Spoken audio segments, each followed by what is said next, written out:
ทำบุญหล่อเทียนพรรษาประจำปี 2566 ร่วมทำบุญแผ่นเทียนธรรมจักรแผ่นละ20 บาทหล่อเทียนพรรษาถวายวัดพระบาทอุดมตำบลเวียงอำเภอฝางจังหวัดเชียงใหม่หรือร่วมทำบุญตามกำลังศรัทธารอเทียนพรรษาจำนวน9 เล่มเดินทางไปร่วมบุญถวายเทียนพรรษาในพื้นที่อำเภอฝางจังหวัดเชียงใหม่ณวัดพระบาทอุดมอำเภอฝางจังหวัดเชียงใหม่วันที่ 13 สิงหาคม 2566 เวลา 14 นาฬิกา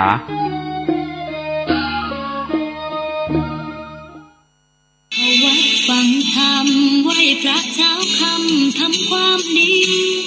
ภาวนาความสุขวัดคันธารามทุ่งอ้ออำเภอสันปะตองโดยพระอาจารย์พระมหาบัณฑิตญาณเมธีขอเชิญชวนพุทธศาสนิกชนร่วมฟังธรรมบรรยายพิเศษโดยท่านอาจารย์ววชิระเมธี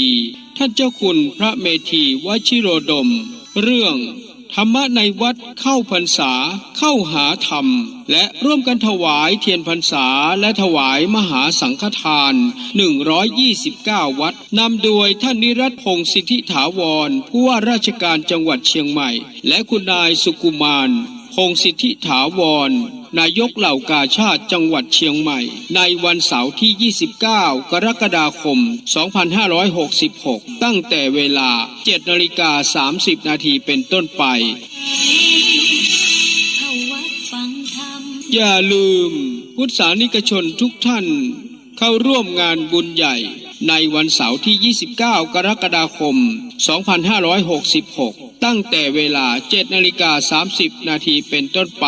ร่วมกันฟังธรรมบรรยายโดยท่านอาจารย์ววชิระเมธีเรื่องธรรมะในวัดเข้าพรรษาเข้าหาธรรมและร่วมกันถวายเทียนพรรษาถวายมหาสังฆทาน129วัดณวัดคันธารามทุ่งอ้อตำบลสันกลางอำเภอสันปะตองจังหวัดเชียงใหม่ตั้งแต่เวลา 7:30 นาทีเป็นต้นไป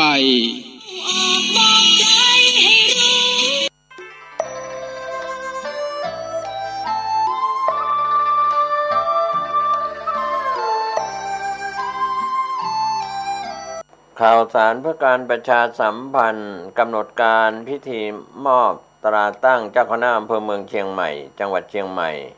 ณวัดร่ำเปิงตะโปธารามตำบลสุเทพอำเภอเมืองเชียงใหม่จังหวัดเชียงใหม่ตรงกับวันจันทร์ที่ 24 กรกฎาคมพุทธศักราช 2566 เวลา 9:19 นาที 8:30 นาทีคณะสงฆ์คณะศรัทธาคณะศิษย์อุบาสกบาติกาพร้อมกันณอุโบสถวัดร่ำเปิงตะโปธาราม 9 นาฬิกาพระสงฆ์เจริญชัยมงคลคาถา 9 นาฬิกา 9 นาทีพระพรหมเสนาบดีเจ้าคณะภาค 7 กรรมการมหาเถรสมาคมประธานในพิธีเดินทางถึงอุโบสถวัดร่ำเปิงตะโปธารามจุดธูปเทียนบูชาพระรัตนตรัยไปตามลำดับพิธีต่อจากนั้นหลังจากประธานสงฆ์ให้ศีลผู้อำนวยการสำนักงานพระพุทธศาสนาจังหวัดเชียงใหม่ผู้แทนอ่านตราตั้งเจ้าคณะอำเภอเมืองเชียงใหม่พระพรหมเสนาบดีเจ้าคณะภาค 7 กรรมการมหาเถรสมาคมมอบตราตั้งเจ้าคณะอำเภอเมืองเชียงใหม่แด่พระภาวนาธรรมาภิรัตน์ไฝปัตนาสาธนพิธีกรอ่านตราตั้งเลขานุการเจ้าคณะอำเภอเมืองเชียงใหม่และผู้ช่วยเลขานุการเจ้าคณะอำเภอเมืองเชียงใหม่พระพรหมเสนาบดีเจ้าคณะภาค 7 กรรมการมหาเถรสมาคมมอบตราตั้งเลขานุการเจ้าคณะอำเภอเมืองเชียงใหม่และผู้ช่วยเลขานุการเจ้าคณะอำเภอเมืองเชียงใหม่พระสงฆ์เจริญชัยมงคลคาถา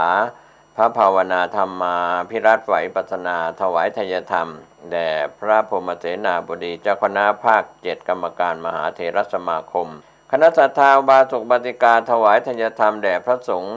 ที่เจริญชัยมงคลคาถาพระพรหมเสนาบดีเจ้าคณะภาค 7 กรรมการมหาเถรสมาคมกล่าวสัมโมทนียกถาพระสงฆ์อนุโมทนากรวดน้ำรับพรต่อจากนั้นพระพรหมเสนาบดีเจ้าคณะภาค 7 กรรมการมหาเถรสมาคมกราบพระรัตนตรัยเป็นเสร็จพิธีก็เป็นข่าวสารงานบุญงานกุศลในพิธีกำหนดการ มอบตาตั้งเจ้าคณะอำเภอเมืองเชียงใหม่ณอุโบสถวัดร่ำเปิงตะโปธารามตำบลตุเทพอำเภอเมืองเชียงใหม่จังหวัดเชียงใหม่วันจันทร์ที่ 24 กรกฎาคมพุทธศักราช 2566 เวลา 9:19 น.คณะสงฆ์คณะศรัทธาคณะศิษย์ร่วมงานนี้โดยพร้อมเพรียงกัน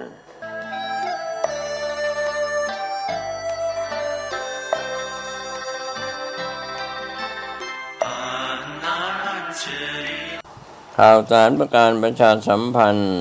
ประกาศเชิญชวนร่วมพิธีแสดงมุทิตาจิตฉลองปริญญาบัตรพุทธศาสตร์ดุษฎีบัณฑิตสาขาวิชาพระพุทธศาสนารุ่นที่ 18/10 กับพระครูประหลัดกิติพงศ์กิติโสพโนด็อกเตอร์เลขานุการเจ้าคณะตำบลสันทรายน้อยถึง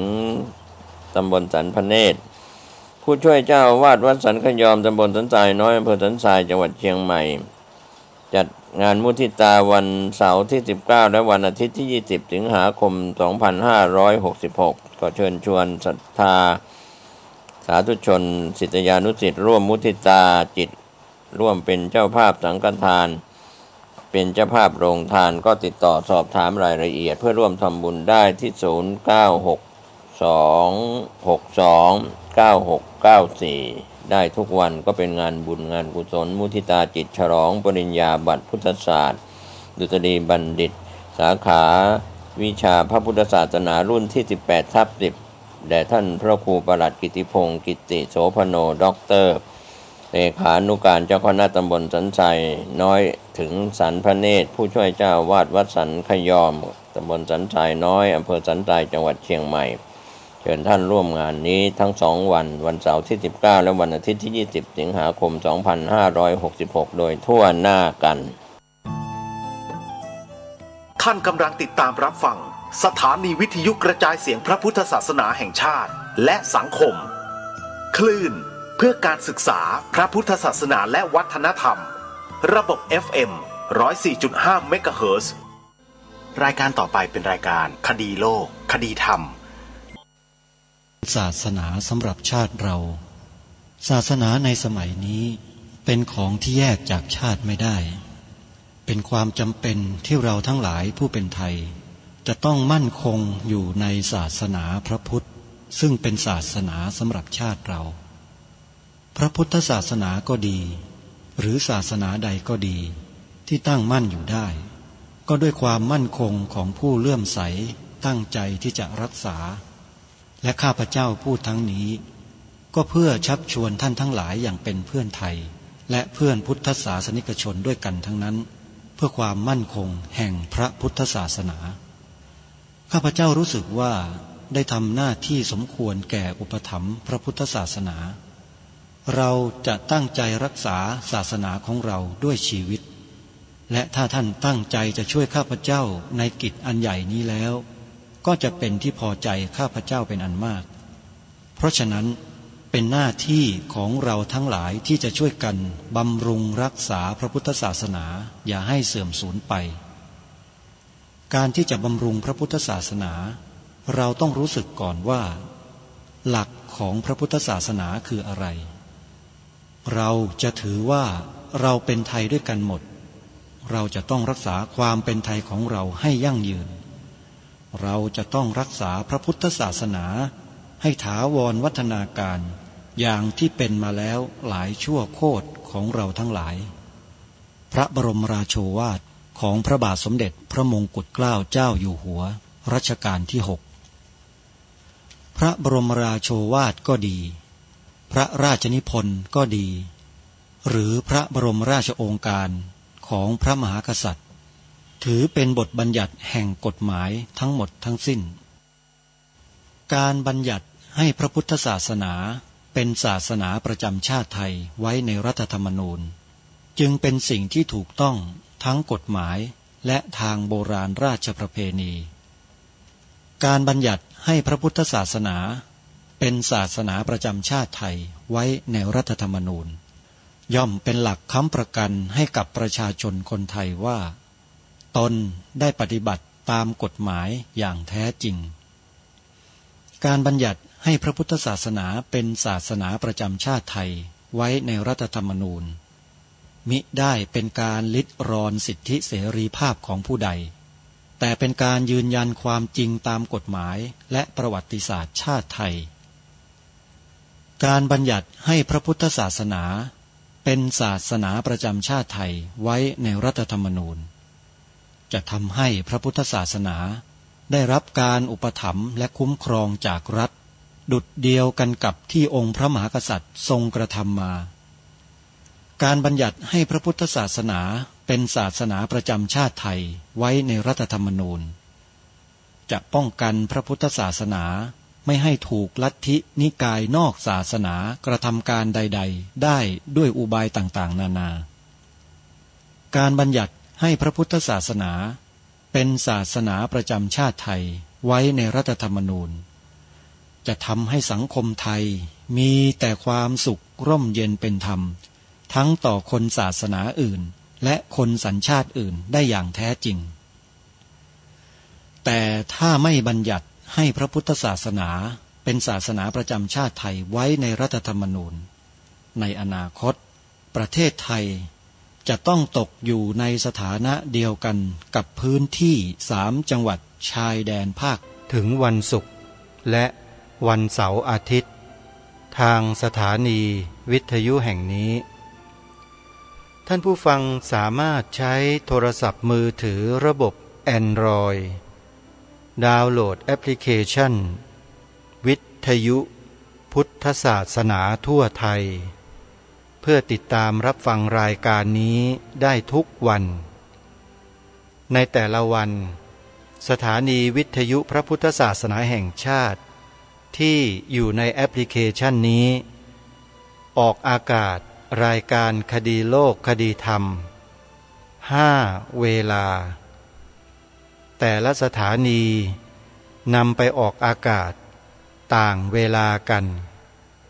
ดังนี้เวลา 9 นาฬิกาท่านสามารถรับฟังผ่านแอปพลิเคชันที่สถานีวิทยุวัดหนองกาย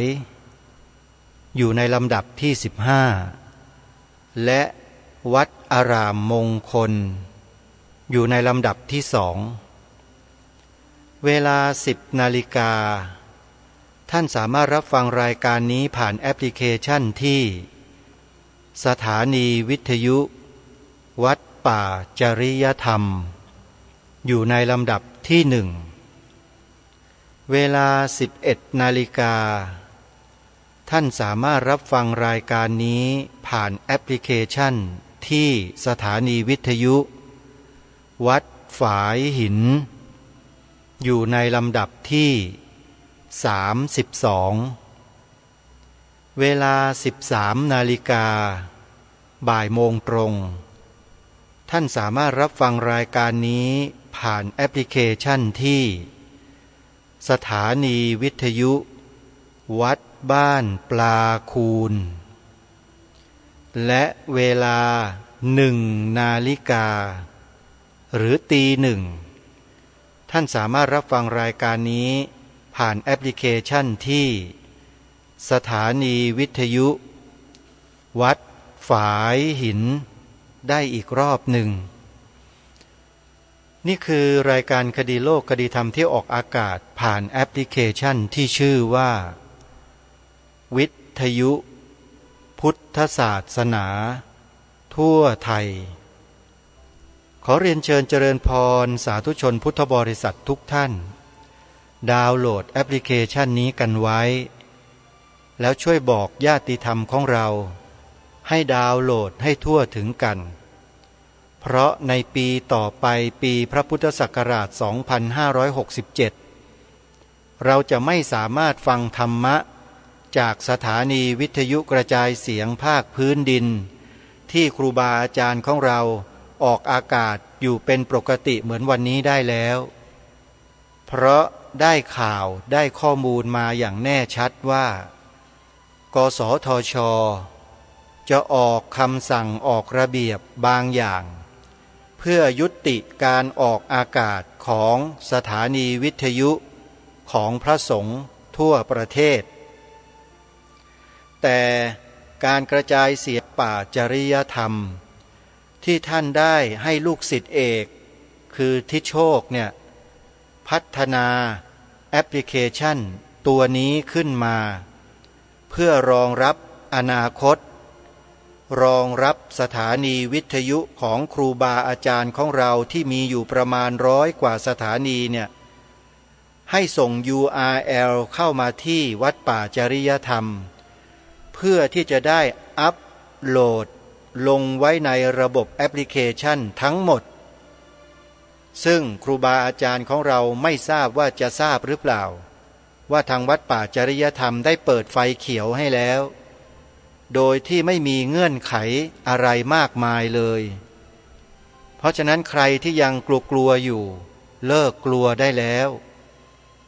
ทางวัดป่าจริยธรรมได้อนุเคราะห์สงเคราะห์พื้นที่ไว้ให้รองรับแล้วแต่ท่านไม่เข้ามาเองสถานีวิทยุต่างๆทั่วประเทศเนี่ยที่พระสงฆ์เราทำอยู่น่ะท่านไม่เข้ามาเอง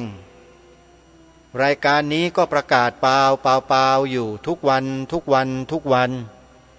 ไม่เข้ามาเองท่านต้องขวนขวายกันเองเพราะวัดป่าจริยธรรมก็ไม่ได้ค่างวดค่าอะไรต่างๆไม่มีเสียตังอะไรเลยทำให้ฟรีๆนะฮะแล้วจะให้ไปกราบกรานเชิญกันมาอีกหรือแค่รายการนี้ประกาศให้เนี่ยก็น่าจะทราบแล้วนะว่าเตรียมพื้นที่ไว้ให้ท่านแล้ว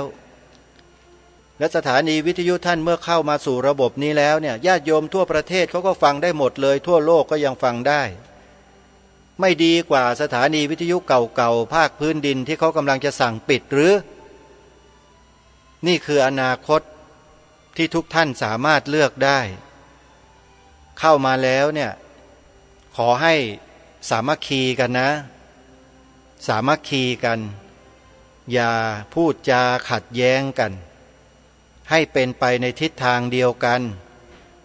ส่วนสถานีวิทยุไหนที่ไม่ถูกต้องนำเสนอ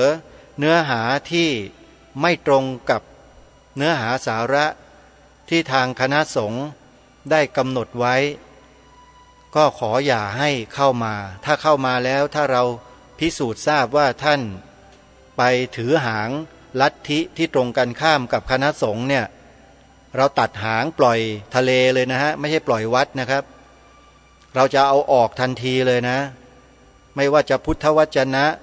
ไม่ว่าจะเป็นทูตเทวทัตทุจินไม่ว่าจะเป็นลัทธิกินผักเรียนแบบพระพุทธศาสนาหรืออะไรก็แล้วแต่พวกเนี้ยถ้าเข้ามาแล้วเราดูเนื้อหาแล้วการนำเสนอรายการแล้วถ้ามันไม่ถูกไม่ต้องเอาออกเลยฮะไม่ต้องบอกล่วงหน้าเพราะเราไม่ได้ไปเชิญท่านมาแต่เราตั้งพื้นที่ไว้เฉยๆใครจะเข้าก็เข้ามาพอเข้ามาแล้วมันต้องอยู่ในเงื่อนไขอยู่ในกฎกติกาในระเบียบอยู่ในคันลองครองธรรมก็คือเป็นไปถูกต้องตามพระธรรมวินัยเท่านั้นถ้าผิดเพี้ยนไม่เอาเหมือนอย่างที่รายการคดีโลกคดีธรรมกำลังนำเสนออยู่เนี่ยไอ้พวกเพี้ยนแบบเนี้ยอย่าให้เข้ามาเชียวนะเสียหายมากมาทำลายพระธรรมวินัยมาทำลายพระสงฆ์ทำลายคณะสงฆ์เราเนี่ยอย่าให้เข้ามาเด็ดขาดเป็นปฏิปักษ์แล้วก็ทำลายพระธรรมวินัยอย่าเอาเข้ามาแล้วใครที่ไปถือหางพวกนี้เนี่ยให้รู้ตัวไว้ด้วยนะเดี๋ยวจะไม่ได้มีที่ยืนในสังคมอนาคตข้างหน้ายังไงก็ขอให้พวกเราที่เป็นพระสงฆ์ด้วยกันเนี่ยนะให้เราใช้ปัญญากันให้มากหน่อยอย่าใช้ความรู้สึกเฉยเห็นไอ้นั่นพูดว่าดีไอ้นี่พูดว่าดีอย่างนั้นดีอย่างนี้ไปหลงเชื่อเขาฉิบโดยที่ไม่ได้ดูเจาะดูถึงภูมิหลังเลยว่าที่มาที่ไปเป็นอย่างไรแล้วก็มาทำลายพวกเดียวกันเองเนี่ยอันตรายมากนะอย่างเนี้ยอย่าให้เป็นอย่าให้มีเพราะฉะนั้นในวันนี้รายการคดีโลกคดีธรรมก็จะนำเสนอบทความในหนังสือกรณีสันติอโศก ที่ท่านเจ้าประคุณสมเด็จพระพุทธโฆษาจารย์ปอ.ประยุตโตเมื่อครั้งดำรงสมณศักดิ์ที่พระเทพเวทีปอ.ประยุตโตสมัยนั้นน่ะท่านได้ตั้งใจนะครับตั้งใจเขียนเลยนะฮะทั้งที่ไม่มีเวลาเลยในสมัยนั้นแต่ท่านต้องเขียนทำไมต้องเขียนเมื่อวานนี้ถ้าใครฟังรายการก็จะทราบดีว่าผู้สัมภาษณ์ถามท่านประเด็นดังกล่าวว่าทำไมท่านจึงยอมเสียสละเวลามาเขียนเรื่องราวพวกนี้เพราะอะไรเพราะท่านไม่สบายใจกับพฤติกรรมคำพูดและการแสดงออกของสันติอโศกโดยเฉพาะไอ้เจ้าลัทธิเนี่ยผิดเพี้ยนท่านใช้คำว่าท่านโพธิรักษ์เนี่ยมีความไม่ชัดเจนและเข้าใจคลาดเคลื่อนสับสนหลายอย่างในเรื่องต่างๆที่ท่านพูดถึงโดยเฉพาะท่านตีความกฎหมายอะไรต่ออะไรวุ่นวายไปหมด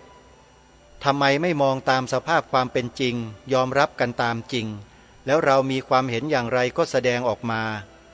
ถ้าคิดว่ากฎหมายไม่ดีไม่เห็นด้วยก็ว่าไปตรงๆแต่นี่ไปตีความเฉยไฉเลี่ยงไปเลี่ยงมาไม่สมเหตุสมผลยิ่งกว่านั้นยังพูดเสียด้วยว่าคณะของท่านพยายามเป็นพลเมืองดีย่อมไม่ละเมิดไม่ผิดกฎหมายแม้แต่ศีลธรรมมากมายที่ยากกว่ากฎหมายก็ยังทำกันได้การที่ท่านทำอย่างนี้พูดอย่างนี้คือทั้งที่ฝ่าฝืนละเมิดกฎหมายแต่บอกว่าไม่ได้ฝ่าฝืนโดยพูดจาเลี่ยงหลบไปต่างๆนับว่าเป็นการเสียหายหลายชั้นถ้าหากจะฝ่าฝืนตนมีเหตุผลอย่างไรก็ทำให้ต้องฝ่าฝืนก็ชี้แจงมาตรงๆก็ยังจะควรแก่การรับฟังและมีทางเป็นประโยชน์แก่สังคมได้บ้างวิธีการเลี่ยงหลบเฉยไฉเช่นนี้ทำให้เกิดความรู้สึกเด่นในแง่ว่าเป็นความไม่ตรงไปตรงมาทำให้สูญเสียและความเชื่อถือทางจริยธรรมพร้อมกันนั้นก็ทำให้นึกต่อไปว่าถ้าพระโพธิรักษ์ใช้วิธีตีความกฎหมายอย่างนี้แล้วเอาวิธีตีความอย่างนี้ไปใช้กับพระธรรมวินัยซึ่งเป็นหลักการของพระศาสนาจะทำให้เกิดความผิดเพี้ยนสับสนเพียงใดพอถึงตอนนี้อาตมาก็มีความเห็นว่าจะต้องเขียนเพื่อสร้างความเข้าใจและดึงเข้าประเด็นก็เลยตัดสินใจการที่จะได้อ่านหนังสือฟังเสียงกวางน้อยบ้างนั่นเองนี่คือคำตอบของท่านเจ้าประคุณสมเด็จพระพุทธโฆษาจารย์ปอ.ประยุตโตในสมัยนั้นคือเมื่อปีพระพุทธศักราช 2531 อาตมาภาพยังเป็นศิษย์วัดมหาธาตุอยู่ยังเป็นศิษย์วัดอยู่ที่วัดมหาธาตุนี่แหละก่อนที่จะมีการทำประกาศนียกรรมปี 32และพอเขาทำประกาศนียกรรมเรื่องราวก็นำสู่ขึ้นศาลพิพากษาคดีอยู่ที่ตำหนักสมเด็จพระสังฆราชวัดมหาธาตุปี 32อาตมาภาพก็กลับมาพอดีกลับมาจากฝึกทหารใหม่ก็เข้ามาเจอไอ้พวกนี้แหละไอ้พวกปลอมปนเข้ามาเป็นชาวพุทธมาเป็นนักบวชปลอมๆเนี่ยนะเดินกันให้ควักเชียร์อยู่ในคณะหนึ่งเนี่ยวัดมหาธาตุเนี่ยกุฏิอาตมาก็อยู่ตรงติดกับตำหนักสมเด็จนี่แหละเห็นแล้วก็แปลกๆก็เลยขึ้นไปดูอ้าวหลวงพ่อเจ้าว่าเราอยู่ข้างบนตำหนักเจ้าคุณระแบบทิตายาโนก็อยู่เจ้าคุณปอ.ประยุตโตก็อยู่เพราะท่านเหล่านี้มีชื่อเสียงโด่งดังเป็นที่รู้จักทั้งนั้นแหละแล้วก็เห็นเขานั่งกันเป็นแถวเต็มไปหมดก็ไม่รู้หรอกว่าทำอะไรเสร็จแล้วดูเห็นแวบหนึ่งก็ลงมาแล้วก็มารู้ในภายหลังจากนั้นมาอีกประมาณ20 ปีก็ไม่ใช่10 กว่าปีขออภัยจึงมารู้ว่าเกิดอะไรขึ้นแล้วก็วันนี้ก็นำเอาความรู้นั้นเนี่ยมาเตือนสติพวกเราชาวพุทธด้วยกันทั้งพระสงฆ์สามเณรแม่ชีอุบาสกอุบาสิกาหรือผู้ที่ประกาศตนว่าเป็นภิกษุณีทั้งหลายเนี่ยให้ได้รับรู้รับทราบร่วมกันด้วยว่าพระพุทธศาสนาในเมืองไทยของเราเนี่ยมีภัยอยู่แฝงเข้ามาภายในกลุ่มของพวกเราอยู่ตลอดเลยอยู่ตลอดเวลาเลยด้วยแต่เราไม่รู้กันน่ะอาตมาหรือกระผมก็เลยต้องนำสิ่งเหล่านี้มาเปิดเผยให้พวกเราได้ฟังกันสักครั้งหนึ่ง อย่างน้อยก็ทำให้พวกเราได้รู้แล้วว่าความจริงมันเป็นอย่างนี้นะความผิดเป็นอย่างนี้กลุ่มผิดเป็นแบบนี้นะสิ่งที่ถูกต้องเป็นอย่างไรเนี่ยมาให้พวกเราได้ศึกษาเรียนรู้กันก็เลยนำบทความในหนังสือกรณีสันติอโศกของพระเดชพระคุณท่านเจ้าคุณพระเทพเวทีปอประยุตโตหรือท่านเจ้าประคุณสมเด็จพระพุทธโฆษาจารย์ปัจจุบันกรรมการมหาเถรสมาคมเนี่ยมาอ่านให้พวกเราได้ฟังกันนี่แหละคือความถูกต้องล่ะนี่แหละคือความถูกต้องนำสิ่งที่ถูกต้องมานำเสนอในรายการให้พวกเราชาวพุทธทั้งฝ่ายบรรพชิตและคฤหัสถ์ได้ศึกษาเรียนรู้ไปด้วยกันและจะได้ไม่ต้องมาเถียงกันนะว่าไอ้ลัทธิที่เรียนแบบพระพุทธศาสนาทั้งหลายทั้งปวงเหล่านั้นน่ะไม่ต้องมาเถียงนะไม่ต้องมาพูดนะว่าดีว่าถูกไม่ต้องพูดเลิกพูดกันไปเลยถ้าใครไปยกย่องไปส่งเสริมนะถือว่าเป็นพวกเดียวกับเขานะอันนี้ช่วยไม่ได้นะฮะรายการนี้นำเสนอแต่สิ่งที่ถูกต้องเท่านั้นเพราะฉะนั้นเมื่อวานนี้เราได้ฟังผู้สัมภาษณ์เจ้าพระคุณสมเด็จพระพุทธโฆษาจารย์ในสมัยนั้นซึ่งท่านดำรงสมณศักดิ์ที่พระเทพเวทีเนี่ยว่าทำไมท่านจึงต้องเขียนเรื่องนี้พระเดชพระคุณท่านก็ได้ตอบผู้ให้สัมภาษณ์ไปแล้วว่าก็เพราะไปเจอบทความไปเจอเนื้อหาของโพธิรักษ์ดังที่ได้กล่าวมาเมื่อสักครู่นี้เพี้ยนผิดเฉไฉอะไรไม่รู้กระโดดไปกระโดดมาเหมือนลิงหลอกเจ้าเลยแล้วท่านก็เกรงว่าถ้าตีความพระธรรมวินัยแบบที่เขาตีความกฎหมายเฉไปเฉมาเนี่ยมันจะเกิดความเสียหายในวงกว้างมันจะเสียหายใหญ่มันจะเป็นการทำลายพระธรรมวินัยไปท่านก็เลยต้องเขียนเรื่องนี้ขึ้นมาเมื่อวานนี้เราได้มาฟังกันถึงตรงนี้แล้ววันนี้เรามาฟังกันต่อว่าพระเดชพระคุณท่านจะตอบสัมภาษณ์ผู้ที่ซักถามพระเดชพระคุณไว้อย่างไรผู้ให้สัมภาษณ์ก็ถามพระเดชพระคุณท่านต่อว่าแรงจูงใจในการเขียนคงสรุปได้ว่าท่านเจ้าคุณพิจารณาเห็นว่าบทบาทของพระสงฆ์ไม่ควรเข้าไปยุ่งเกี่ยวกับการเมืองมากเกินไปนั่นคือแรงจูงใจประการหนึ่งและในช่วงของการเลือกตั้งเมื่อย้อนกลับไปมีการหาเสียงใช้วาจาโต้ตอบกันระหว่างสองฝ่ายเป็นไปในทางที่ไม่ค่อยจะดีนักเป็นเหตุจูงใจที่ให้ท่านเจ้าคุณอยากจะระบุให้ตรงประเด็นว่าอะไรเป็นปัญหาที่แท้จริงต้องแก้ไขจะมีประเด็นที่นอกเหนือจากนี้อีกหรือไม่เจ้าคะที่ทำให้ท่านเจ้าคุณเขียนกรณีสันติอโศกพระเทพเวทีตอบว่าความมุ่งหมายที่ชัดก็คือ 1. ทำอย่างไรจะให้คนเข้าใจเรื่องราวให้ชัดเจนว่าตัวประเด็นอยู่ที่ไหนปัญหาคืออะไรซึ่งตอนนั้นถ้าประชาชนสับสนมากและการที่ประชาชนสับสนมากก็เพราะสื่อมวลชนเป็นต้นตลอดจนผู้ที่ออกหนังสือต่างๆโต้เถียงวิพากษ์วิจารณ์กันนอกเรื่องทำให้ไปยุ่งกับเรื่องเล็กๆน้อยๆ 2. เนื่องจากในการวิพากษ์วิจารณ์ตอบโต้กันนั้นมักแสดงอารมณ์พูดหยาบคายรุนแรงใช้คำพูดด่ากันให้เสียหายจึงอยากจะชักกลับให้หันมาพูดจา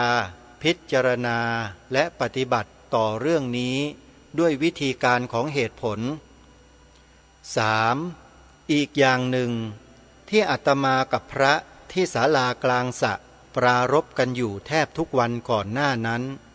ในเวลามาทำวัดบ้างฉันอาหารบ้าง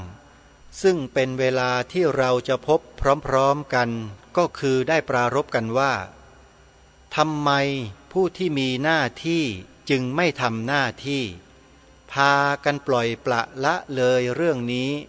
จนประชาชนสับสนกันมากแล้วไม่รู้ว่าอะไรเป็นอะไรปัญหาที่ควรจะแก้ไขก็ไม่แก้ไขเรามีความรู้สึกติเตียนผู้ที่มีหน้าที่แล้วไม่ทำหน้าที่และในเมื่อผู้ที่มีหน้าที่โดยตรงไม่ทำหน้าที่เราพระสงฆ์ทุกองค์ก็มีหน้าที่ตามหลักพระธรรมวินัยอยู่แล้วว่า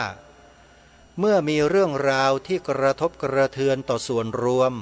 เป็นอันตรายต่อพระศาสนาจะก่อให้เกิดความเสื่อมเสียจะต้องขวนขวายหาทางช่วยกันแก้ไขไม่นิ่งดูดายนี่เป็นหลักซึ่งอาตมาได้บอกไว้ในหนังสือกรณีสันติอโศกนั้นแล้วดังที่ได้อ้างหลักอปริหานิยธรรมว่า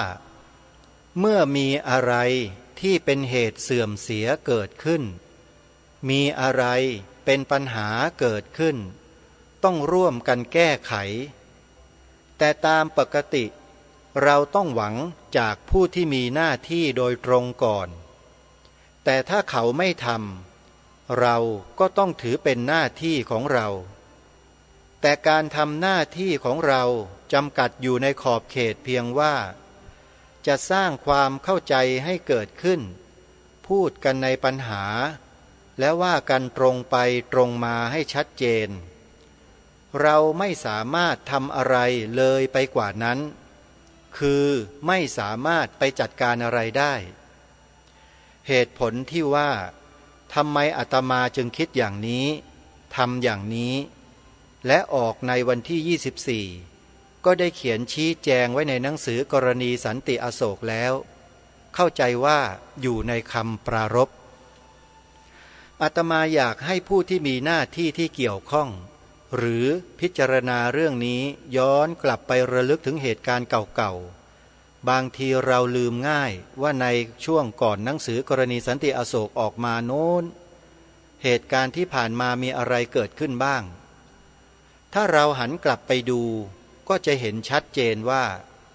ช่วงเวลานั้นซึ่งนานเป็นเดือนเป็นระยะเวลาที่เขาออกหาเสียงกันมีการออกเอกสารและพูดวิพากษ์วิจารณ์ตอบโต้กันรุนแรงแค่ไหนตอนนั้นรุนแรงมากอย่างที่อาตมาพูดเมื่อกี้นี้ว่าเหมือนกับจะมีการประหัตประหารกันอาตมาจึงคิดว่าเราจะต้องชักคนดึงคนเข้าหาเหตุผลและพูดกันในประเด็นความมุ่งหมายในการเขียนนั้นอาจแยกได้เป็นด้านๆก็คือว่าในด้านประชาชนนอกจากต้องการให้เข้าใจเรื่องได้ถูกต้องว่าปัญหาคืออะไรตัวประเด็นอยู่ที่ไหนแล้วก็มีข้อที่เป็นผลพลอยได้ซึ่งไม่ใช่ความคิดเดิมแต่อยากให้มีขึ้นด้วยคืออยากให้คนในสังคมของเรามีความตระหนักในความรับผิดชอบต่อเรื่องของส่วนรวมโดยเฉพาะชาวพุทธที่จะต้องมีความรับผิดชอบต่อพระศาสนาเอาใจใส่ต่อความเสื่อมความเจริญของพระศาสนาไม่ใช่เพียงผู้ที่คอยดูว่ามีอะไรเกิดขึ้นแล้วก็เฮกันไปไม่ได้พิจารณาสอบสวนข้อเท็จจริงให้ชัดเจนและไตร่ตรองด้วยเหตุผลที่แท้จริงแล้วก็ไม่รู้สึกว่าตัวเองมีส่วนร่วมทีนี้ท่าทีของชาวพุทธจำนวนมากในปัจจุบันมักจะเป็นแบบวางเฉยไม่เอาเรื่อง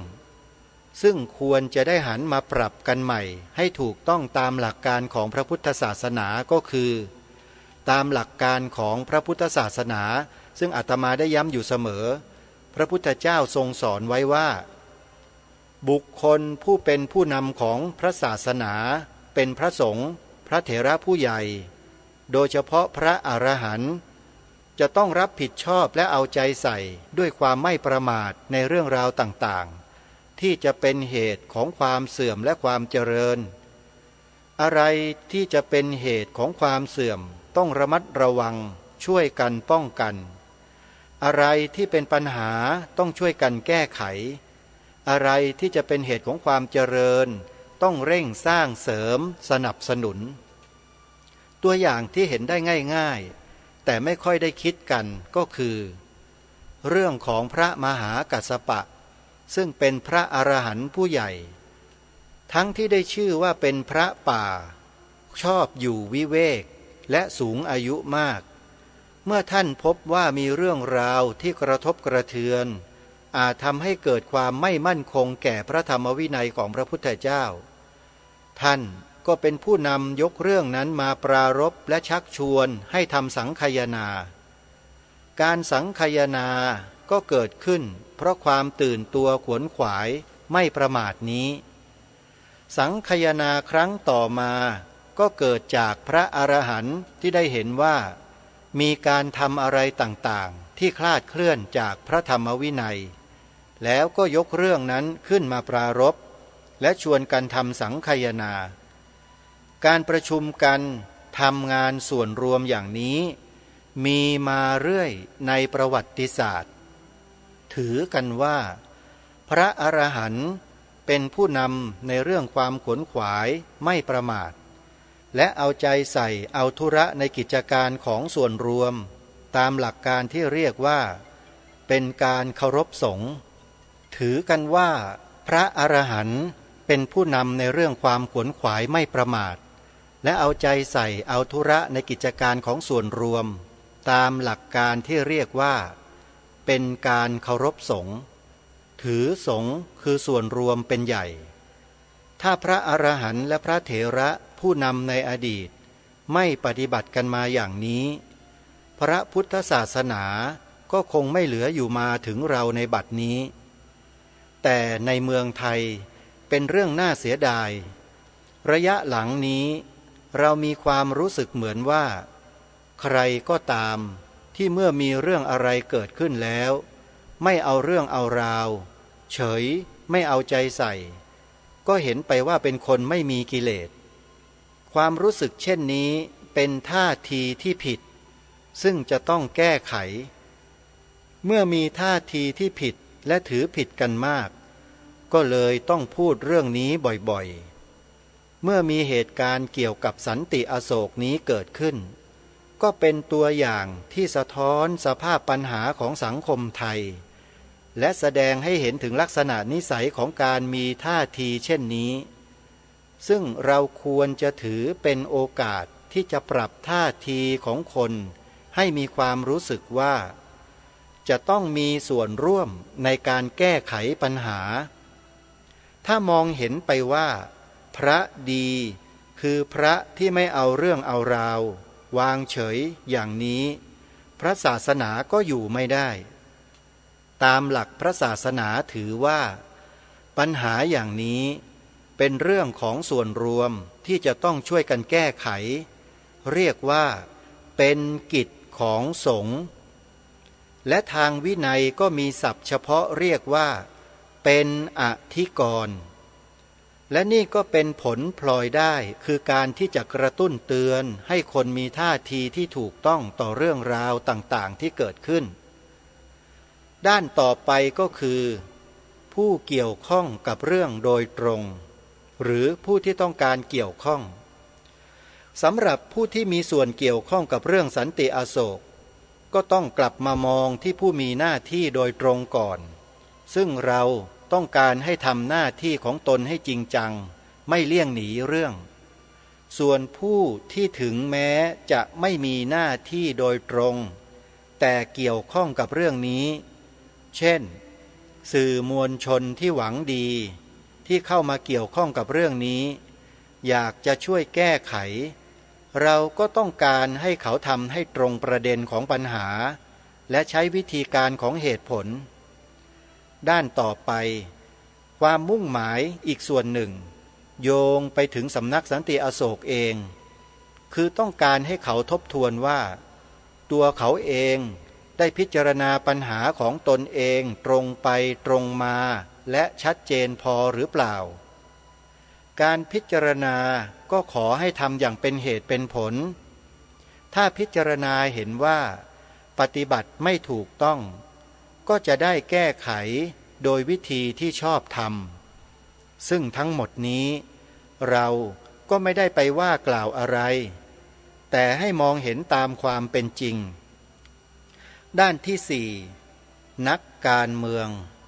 ที่จะมาเป็นผู้บริหารบ้านเมืองหลังการเลือกตั้งสำหรับข้อนี้ได้เขียนบ่งไว้อย่างชัดเจนในคำปรารภของหนังสือกรณีสันติอโศกนั้นว่ามุ่งหมายว่าไม่ว่าใครก็ตาม ที่จะได้รับเลือกตั้งเข้ามามีส่วนร่วมสำคัญในการรับผิดชอบต่อชะตากรรมของสังคมและประเทศชาติควรจะรู้เข้าใจเรื่องราวที่มีความสำคัญต่อสังคมของตนตามความเป็นจริง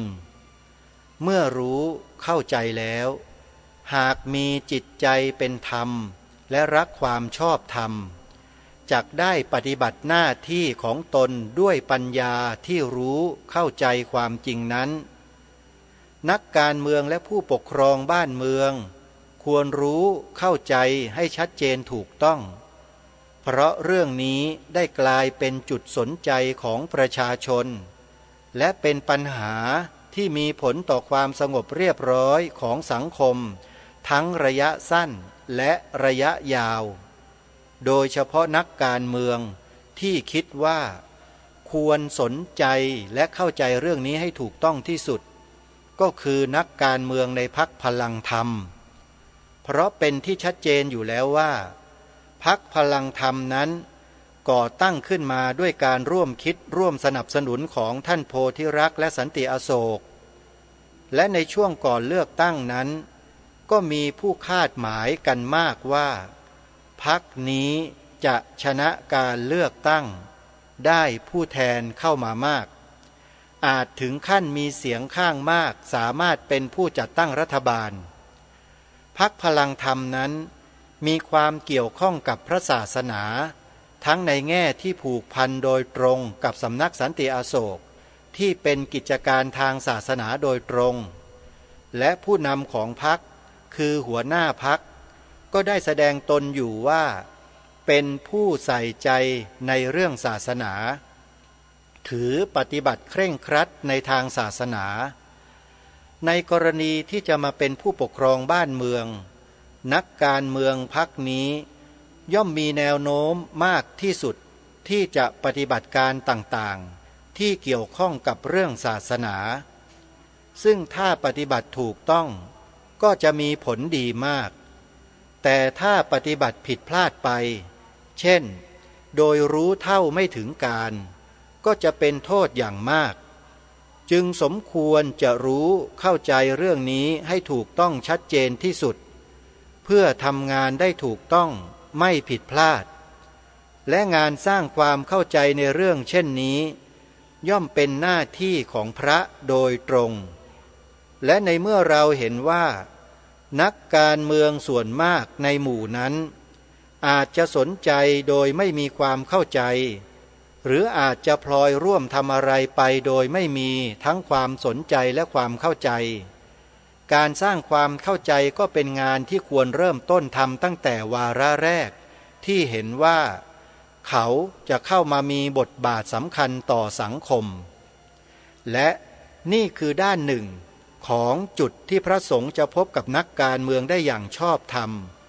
โดยไม่ก้าวลงไปในฐานะผู้เล่นฝ่ายไหนในสนามการเมืองเสียเองเหตุผลและความมุ่งหมายทั้งหมดที่พูดมานั้นในขั้นสุดท้ายก็สามารถมีความมุ่งหมายข้อสำคัญที่สุดคือ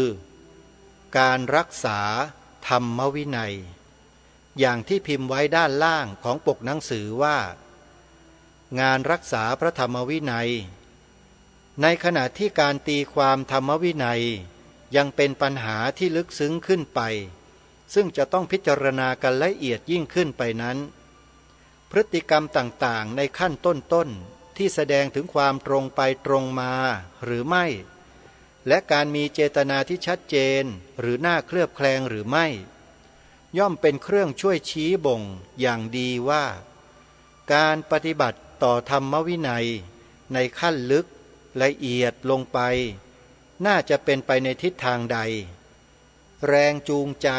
ในการเขียนกรณีสันติอโศกเมื่อสรุปให้สั้นก็คือจุดตัดสินใจที่จะเขียนได้แก่การที่ได้อ่านหนังสือฟังเสียงกวางน้อยบ้างซึ่งทำให้เห็นว่าท่านโพธิรักษ์มีความสับสนไม่ชัดเจนในการพิจารณาในการพูดและในการตีความกฎหมายและเรื่องราวต่างๆที่เกี่ยวข้องจนน่าเคลือบแคลงว่า ท่านจะทำด้วยความไม่รู้ไม่เข้าใจ หรือมีเจตนาอย่างไรน่าเป็นห่วงว่าคนจำนวนมากที่ได้อ่านจะพลอยสับสนหลงเข้าใจผิดไปด้วย และเห็นว่าควรจะชี้แจงให้เกิดความเข้าใจให้ถูกต้องชัดเจนส่วนความมุ่งหมายสำคัญขั้นสุดท้ายก็คือการดำรงรักษาพระธรรมวินัยทั้งพระธรรมวินัยที่เป็นรูปแบบซึ่งเป็นที่บรรจุของเนื้อหาสาระและพระธรรมวินัยที่เป็นเนื้อหาสาระ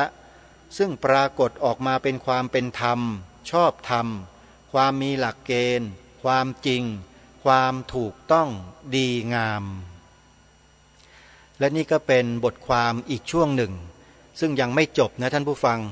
เดี๋ยวผู้สัมภาษณ์จะสัมภาษณ์ท่านต่อเดี๋ยวเอาไว้อ่านในวันพรุ่งนี้สำหรับวันนี้เวลาของรายการหมดลงแล้วอาตมาภาพต้องล่ำลาท่านผู้ฟังไว้แต่เพียงเท่านี้ก่อนพบกับรายการได้ใหม่ในวันพรุ่งนี้ขอความสุขสวัสดีในธรรมแห่งองค์สมเด็จพระบรมศาสดาสัมมาสัมพุทธเจ้าจงปรากฏเกิดมีขึ้นในจิตใจของท่านผู้ฟังทุกท่านทุกคนเทอญขอเจริญพร